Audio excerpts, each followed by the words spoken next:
Kak Davi juga Kak Ike datang menemui kalian untuk bersama-sama beribadah di tanggal 8 November 2020 ya Kak Ike ya. Puji Tuhan ya Kak Ike, kita minggu lalu sudah berbarengan dengan 5 gereja di Indonesia, berbarengan 4 plus 1 yaitu kita GBB Shalom Balikpapan. Kali ini kita kembali bersama-sama beribadah dengan channel YouTube kita PT GBB Shalom Balikpapan. Di sini yang akan melakukan pelayanan firman untuk adik-adik terkasih yaitu Kak Ike. Apa kabar Kak Ike pada hari ini? Puji Tuhan, sehat. Sehat. Kak Davi? Oh sehat dong, kan masih sebelumnya ini Kak ya. Kita bersyukur ya Kak Ike ya, kita pada saat ini meskipun kita masih beribadah secara daring, kita masih tetap beribadah untuk berjumpa dengan Tuhan, bersekutu dengan Tuhan, memuji dan memuliakan nama Tuhan di tanggal 8 November 2020. Kakak yang kita percaya, kita semua disertai Tuhan sepanjang minggu kemarin dan sehingga pada hari ini kita bersama-sama beribadah, memuji dan memuliakan. Oleh karena itu adik-adik terkasih, untuk memulai ibadah kita pada pagi hari ini kita menyanyi dari Kidung Muda Mudi 43, mari bernyanyi sertaku.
Adik-adik yang terkasih, mari kita satu di dalam doa, kita berdoa.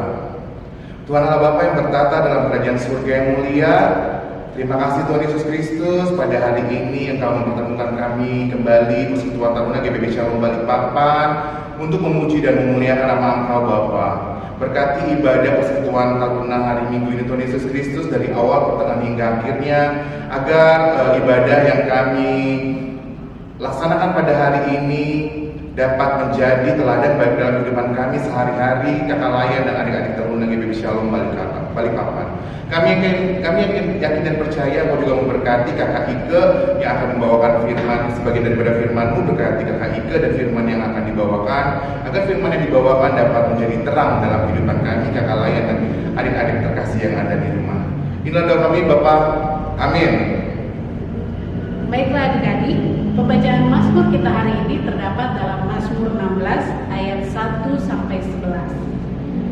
Mazmur 16 ayat 1 sampai 11, Kak Ike akan membacakan bagian yang ke dalam, adik-adik akan membacakan bagian yang keluar.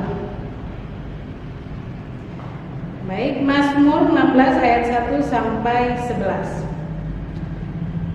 Jagalah aku ya Allah, sebab padamu aku berlindung. Aku berkata kepada Tuhan, Engkaulah Tuhanku. Tidak ada yang baik bagiku selain Engkau. Orang-orang kudus yang ada di tanah ini, merekalah yang mulia, yang selalu menjadi kesukaanku. Bertambah besar kesedihan orang-orang yang mengikuti Allah lain. Aku tidak akan ikut mempersembahkan korban curahan mereka yang dari darah, juga tidak akan menyebut-nyebut nama mereka di bibirku. Ya Tuhan, Engkaulah bagian warisanku dan pialaku. Engkau sendirilah yang meneguhkan bagian yang diundikan kepadaku. Tali mengukur jatuh bagiku di tempat-tempat yang permai.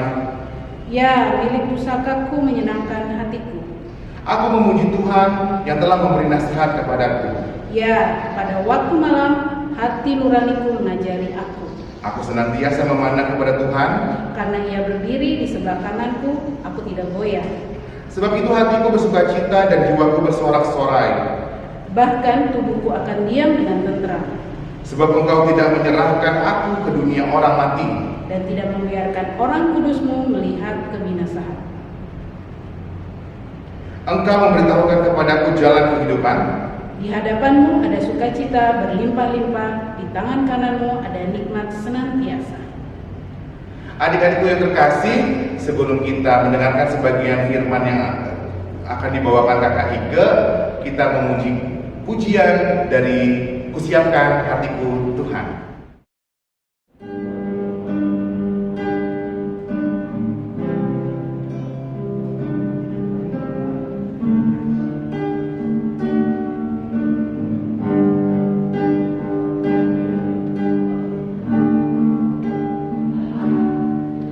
Kusiapkan hatiku Tuhan untuk dengar firman-Mu saat ini.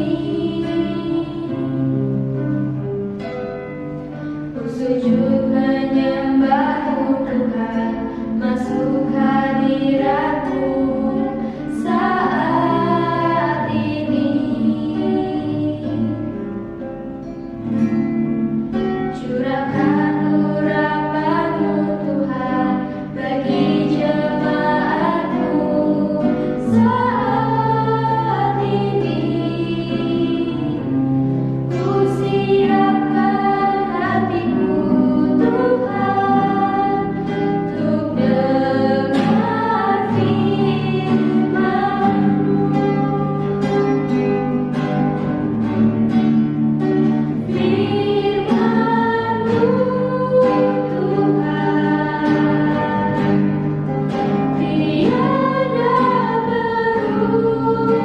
berubah. Dahulu, sekarang, selama-lamanya, tiada berubah. Firman-Mu Tuhan, penolong hidupku. Ku siapkan hatiku Tuhan untuk dengar firman-Mu.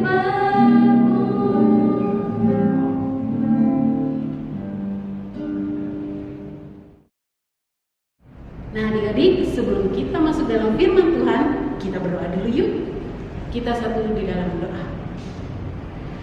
Ya Tuhan Bapa di surga, Tuhan sebentar lagi kami akan membacakan firman-Mu. Kiranya Kau berikan Roh Kudus pada kami, sehingga apa yang kami baca dan apa yang kami dengar nanti semuanya dapat kami ingat dan dapat kami lakukan dalam kehidupan kami sehari-hari. Tuhan Yesus berkati kami selalu, hanya menambahmu kami berdoa dan mengucap syukur. Amin. Nah adik-adik, pembacaan kita terdapat dalam Imamat 8 ayat 1 sampai 30. Imamat 8 ayat 1 sampai 30 yang akan dibacakan oleh Adik Kalista Wibowo. Yang pertama sampai 30 yang mengatakan pentambisan Harun dan anak-anaknya.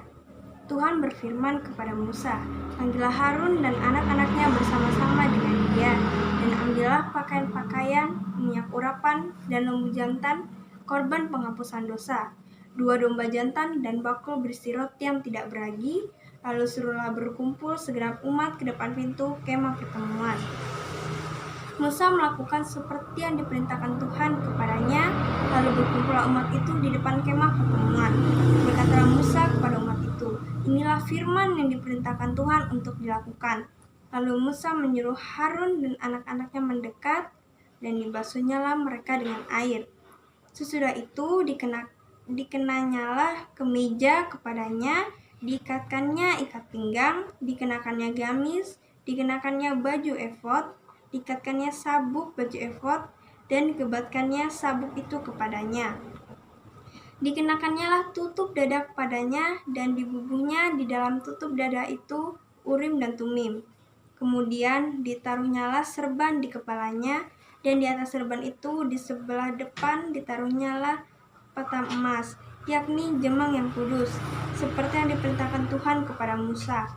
Musa mengambil minyak urapan, lalu diurapinya lah kemah suci serta segala yang ada di dalamnya, dan dikuduskannya semuanya itu. Dipercikannya sedikit dari minyak itu ke mezbah 7 kali, dan diurapinya mezbah itu serta segala perkakasnya, dan juga bejana pembasuhnya serta alasannya untuk menguduskannya. Kemudian dituangkannya sedikit dari minyak urapan itu ke atas kepala Harun, dan diurapinya dia untuk menguduskannya. Musa menyuruh anak-anak Harun mendekat, lalu dikenakannya lah kemeja kepada mereka, diikatkannya ikat pinggang dan dililitkannya destar, seperti yang diperintahkan Tuhan kepada Musa. Disuruhnya lah pembawa lembu jantan, korban penghapus dosa, lalu Harun dan anak-anaknya meletakkan tangannya ke atas kepala lembu jantan korban penghapus dosa itu. Lembu itu disembelih, lalu Musa mengambil darahnya, kemudian dengan jarinya dibubuhnyalah darah itu pada tanduk-tanduk mezbah sekelilingnya, dan dengan demikian disucikannya mezbah itu dari dosa. Darah selebihnya dituangkannya pada bagian bawah mezbah. Dengan demikian dikuduskannya mezbah itu, diambil segala lemak yang melekat pada isi perut, umbai hati, kedua buah pinggang serta lemaknya. Lalu Musa membakarnya di atas mezbah. Tetapi lembu jantan itu dengan kulit, daging, dan kotorannya dibakarnya habis di luar perkemahan, seperti yang diperintahkan Tuhan kepada Musa. Kemudian disuruhnya membawa domba jantan korban bakaran, lalu Harun dan anak-anaknya meletakkan tangannya ke atas kepala domba jantan itu. Domba itu disembelih, lalu Musa menyiramkannya dengan darah pada mezbah sekelilingnya. Domba itu dipotong-potong menurut bagian-bagian tertentu, lalu Musa membakar kepalanya dan bagian-bagiannya dan lemaknya. Tetapi isi perut dan betisnya dibasuh dengan air. Lalu Musa membakar seluruh domba jantan itu di atas mezbah. Itulah korban bakaran yang baunya menyenangkan, yakni suatu korban api-apian bagi Tuhan, seperti yang diperintahkan Tuhan kepada Musa. Kemudian disuruhnya membawa domba jantan yang lain, yakni domba persembahan pentabisan. Lalu Harun dan anak-anaknya meletakkan tangannya ke atas kepala domba jantan itu. Domba jantan itu disembelih, lalu Musa mengambil sedikit dari darahnya dan membunuhnya pada cuping telinga kanan Harun, pada ibu jari tangan kanan dan pada ibu jari kaki kanannya. Musa menyuruh anak-anak Harun mendekat,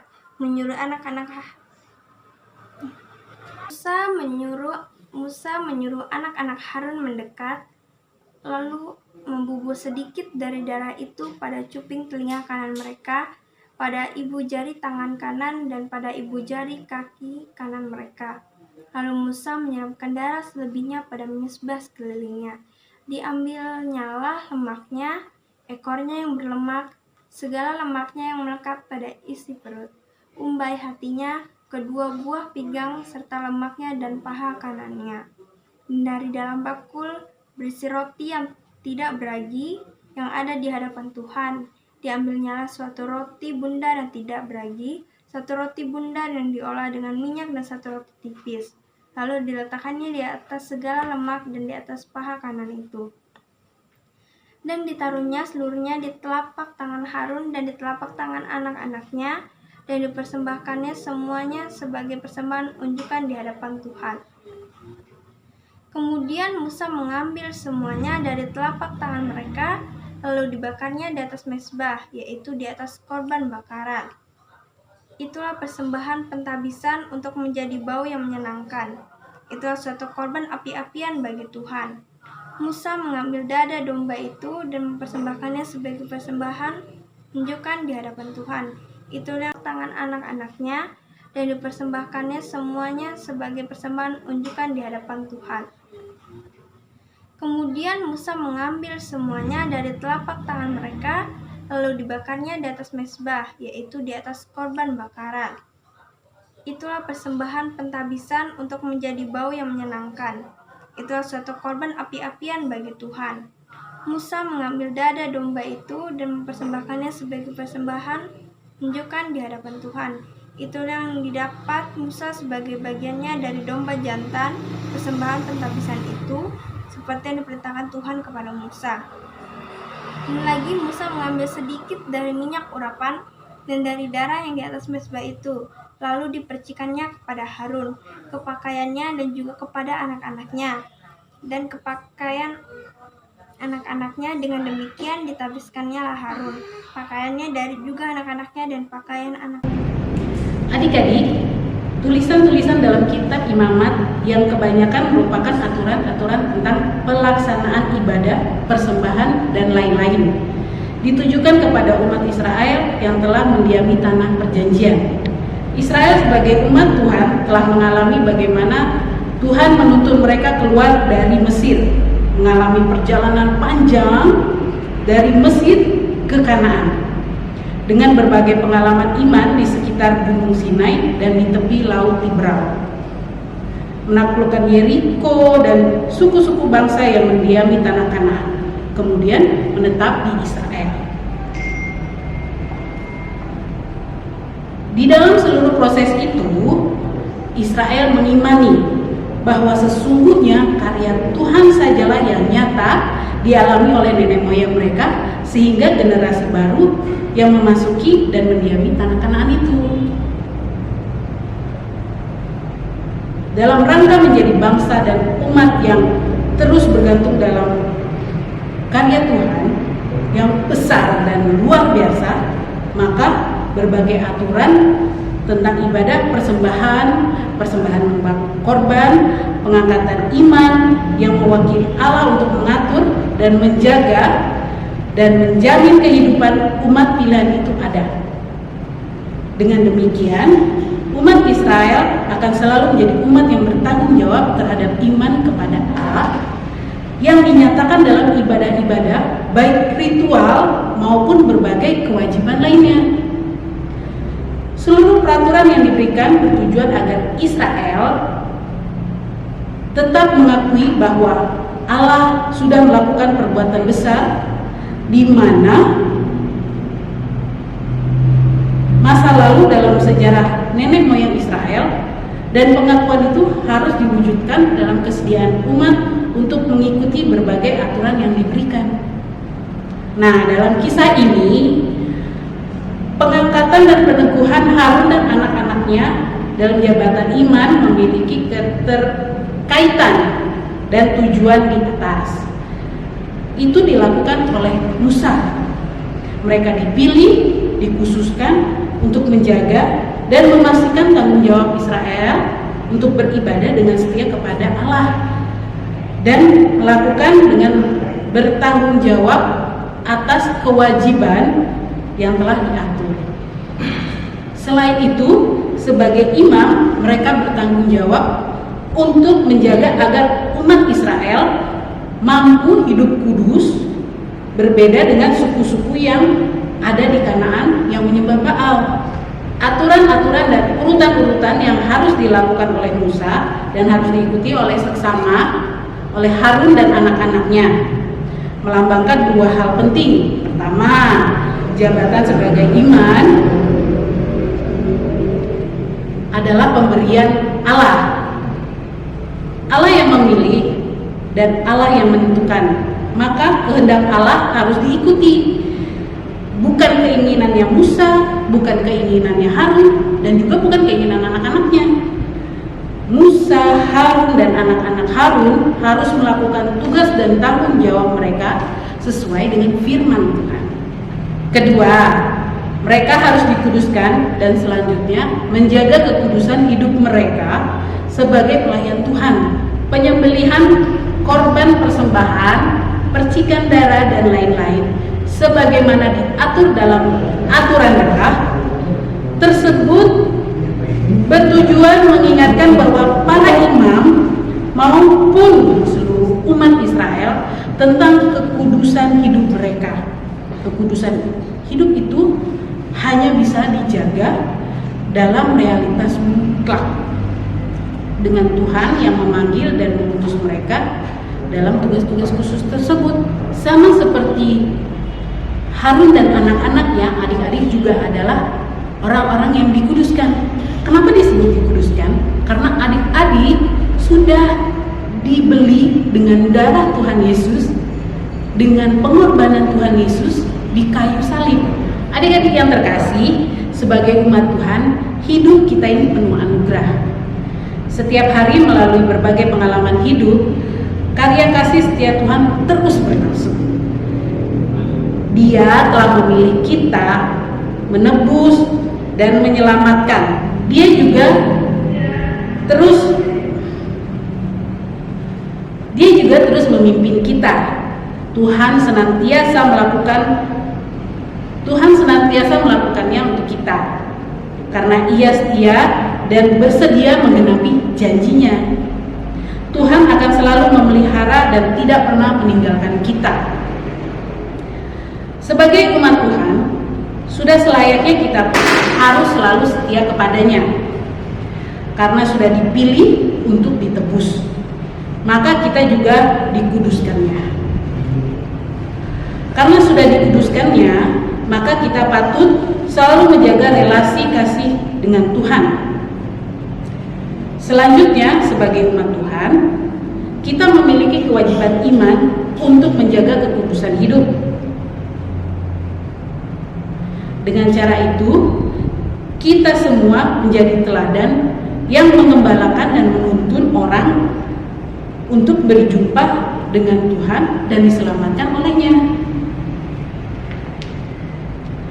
Namun demikian, ada juga orang-orang tertentu yang dipilih secara khusus oleh Tuhan untuk melayani sesama umatnya, seperti diaken, penatua, pendeta, para pengurus kategorial, dan pelayan dalam jemaat. Mereka semua melaksanakan tugas mereka sebagaimana kehendak Tuhan, sama seperti adik-adik. Tugas-tugas mereka dalam gereja. Adik-adik juga dapat melakukan tugas-tugas adik-adik, baik di sekolah, di tempat adik-adik bergaul, di gereja, maupun di mana juga. Demikian firman Tuhan kita hari ini. Amin.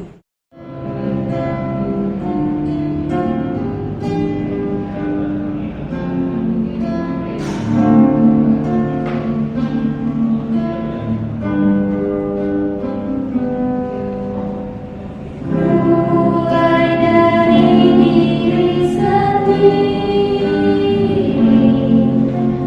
untuk melakukan yang terbaik. Mulai dari diri sendiri, hidup jujur dengan iman Tuhanku.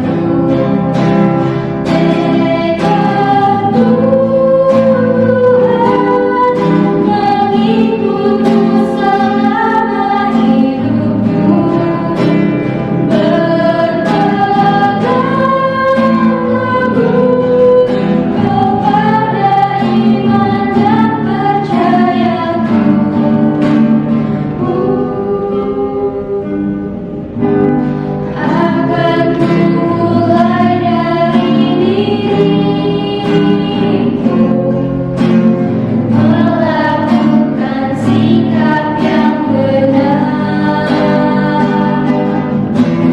biarpun kecil dan sederhana, Tuhan dapat membuat jadi besar.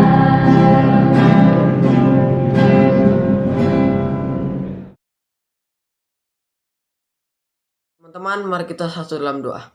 Ya Tuhan, Bapa di sorga, kami datang menghadap hadirat-Mu yang kudus. Kami akan berdoa untuk gereja GPB Shalom Balikpapan. Kiranya Engkau berkati pelayan-pelayanannya agar dapat berjalan dengan baik Tuhan Yesus. Dan kami juga mau berdoa untuk bangsa dan negara kami Tuhan. Kiranya Tuhan selalu melindungi Tuhan Yesus negara ini Tuhan Yesus, dan hilangkan juga COVID-19 yang sedang pandemi ini dari negara ini Tuhan Yesus. Dan kami juga berdoa untuk keamanan kota Balikpapan, kiranya Tuhan Lindungi kota Balikpapan ini dari segala ancaman apapun Tuhan Yesus. Kami sudah berdoa dalam nama Tuhan Yesus. Amin. Ya Tuhan Bapa surga, pada hari ini kita akan berdoa untuk adik-adik, berkati adik-adik dalam kehidupan sehari-hari, berkati sekolah adik-adik melalui daring, berkati orang tua mereka yang selalu mendukung mereka, berkati segala hal yang telah mereka lakukan dan yang akan mereka lakukan. Berikan mereka selalu kuat dan semangat dalam menjalani hari-hari mereka dalam masa remaja mereka yang penuh lika-liku. Tuhan Yesus, terima kasih juga sudah mengajarkan kami berdoa Bapa kami. Bapa kami yang ada di surga, dikuduskanlah namamu, datanglah kerajaanmu, jadilah kehendakmu di bumi seperti di surga. Berikanlah kami pada hari ini makan kami yang secukupnya, dan ampunilah kami akan kesalahan kami, seperti kami juga mengampuni orang yang bersalah kepada kami. Dan janganlah membawa kami dalam percobaan, tapi lepaskanlah kami daripada yang jahat.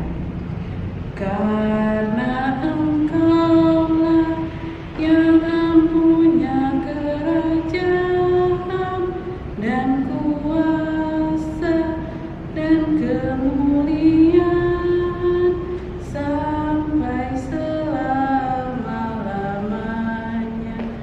Amin.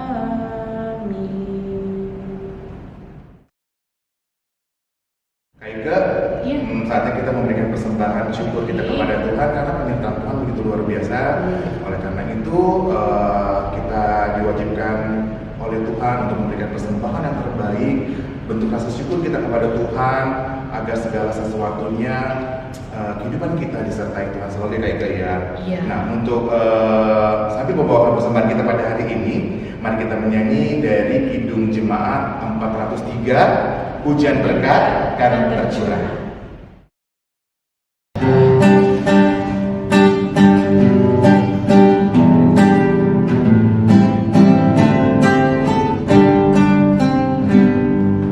Hujan berkat tercurah, itulah janji kudus. Hidup segar dari surga kan diberi padamu. Hujan berkat-Mu, itu yang kami perlu. Sudah menetes berkat-Mu, biar tercurah penuh. Teman-teman, mari kita satu dalam doa. Tuhan Yesus, berkatilah persembahan ini Tuhan. Tuhan, kiranya Engkau memberkati tangan-tangan yang memberikan persembahan ini Tuhan. Ya Tuhan, inilah doa kami. Amin. Puji Tuhan ya Kak Ika ya, kita sudah di penghujung ibadah kita. Bagaimana perasaan Kak Ika untuk pada saat membawakan firman untuk adik-adik Muslim Tarunan? Kan dulu Kak Ika ini dulu di PA. Iya betul. Perbedaannya apa Kak? Agak-agak deg-degan ya, karena beda. Beda ya? Iya, nanti kalau misalnya kedepannya kayak kebawakan dengan gerakan gitu, tolong dimaklumin ya. Kalau udah terbiasa ya Kak Ika ya, kalau udah terbiasa dengan adik-adik dalam persekutuan anak di GPB Shalom Balikpapan.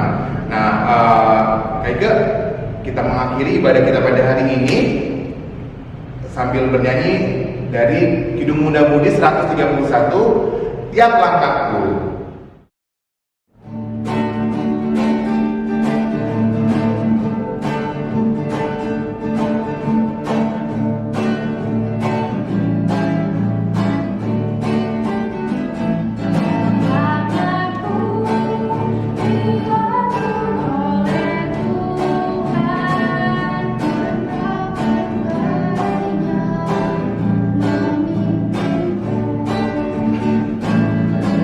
Tuhan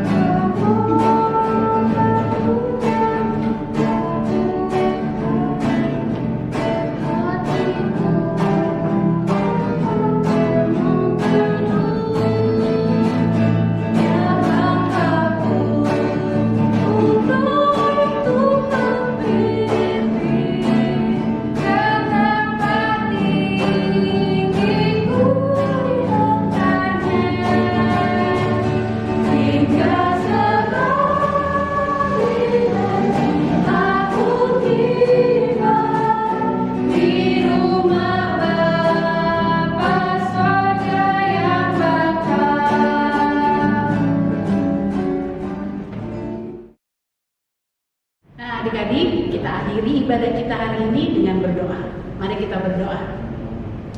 Ya Tuhan, Bapa di surga, Bapa yang kami sembah siang malam, Tuhan terima kasih ibadah kami hari ini berjalan dengan baik.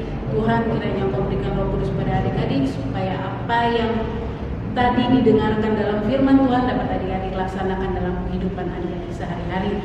Tuhan, dari sini juga kami berdoa buat aktivitas setelah ini ya Tuhan, aktivitas adik-adik kiranya Engkau memberikan Roh Kudus kepada mereka sehingga apa yang mereka lakukan pada hari ini semua seturut dengan kehendak-Mu saja. Tuhan Yesus, terima kasih, hanya nama-Mu kami berdoa dan mengucap syukur. Amin. Selamat hari Minggu, Tuhan Yesus memberkati.